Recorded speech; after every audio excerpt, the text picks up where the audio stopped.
The Binance Whitepaper, published in 2017, sets out the design of Binance as a cryptocurrency exchange platform and the role of its native token, Binance Coin or BNB. At the time, the crypto market was growing rapidly but faced inefficiencies, limited exchange options, and problems with liquidity, transparency, and user experience. Binance entered this environment with the promise of providing a fast, user-friendly, and global exchange. The white paper outlines both the exchange model and the utility of BNB within that ecosystem.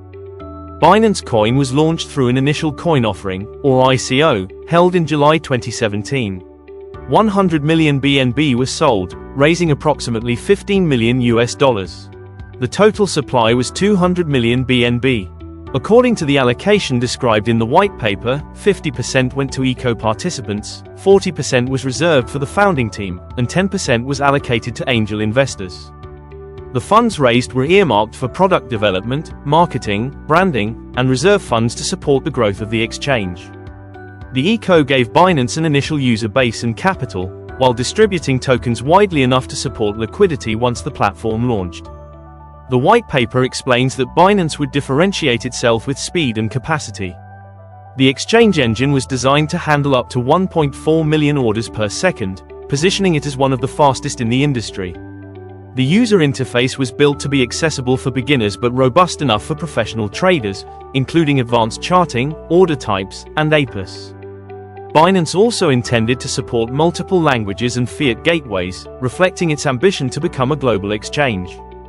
These technical and operational goals set the foundation for Binance's later growth into the world's largest crypto exchange by trading volume.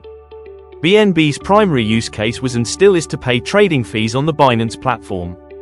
Users paying fees in BNB receive a discount compared to paying with other assets. The white paper outlined a schedule of decreasing discounts: 50% in the first year, 25% in the second, 12.5% in the third, and 6.25% in the fourth, with no discount thereafter. This mechanism incentivized adoption of BNB and provided a direct link between the token and exchange activity. By tying BNB utility to actual trading volume, Binance created a feedback loop where growth of the exchange increased demand for BNB. A critical feature of the Binance tokenomics is the quarterly buyback and burn. According to the white paper, Binance committed to using 20% of its profits each quarter to repurchase BNB on the open market and burn it, permanently removing those tokens from circulation. This process was designed to continue until 100 million BNB, half of the total supply, had been destroyed.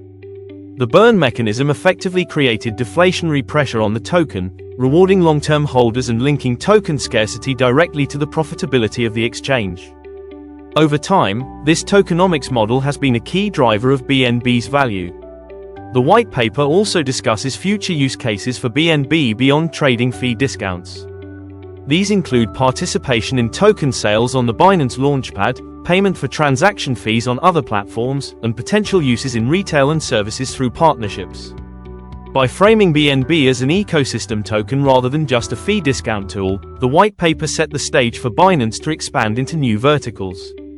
Indeed, in the years after the white paper, Binance launched products such as Binance Chain, Binance Smart Chain, now BNB Chain, Launchpool, and more, all of which deepened BNB's role.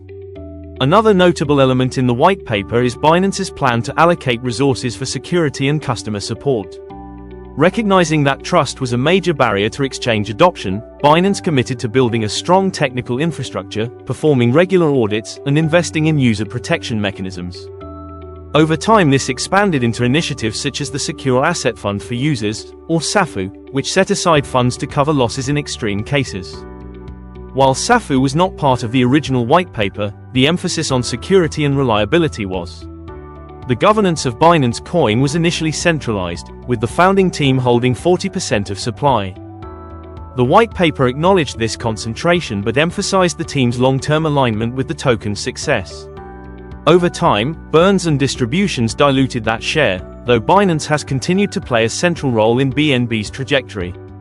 The model is therefore hybrid, with community participation in token use and distribution, but core strategic control by the company. In terms of ecosystem vision, the white paper made clear that Binance intended to go beyond simply running an exchange.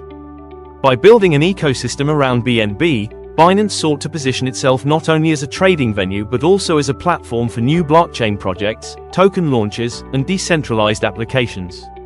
This ecosystem approach has been central to Binance's strategy and was evident in the white paper as early as 2017.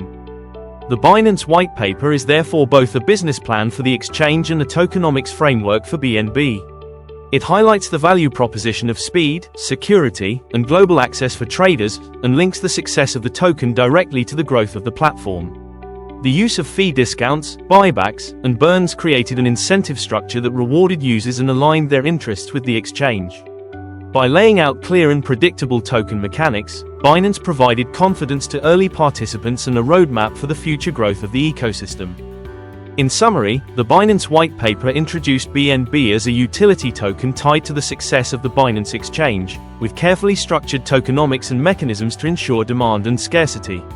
It also outlined the vision of Binance as a global, secure, and user-friendly platform for crypto trading, setting the stage for its later dominance in the industry. For more insights on Binance, BNB tokenomics, and cryptocurrency exchanges, remember to like, subscribe, and keep learning, here at Crypto in Black and White.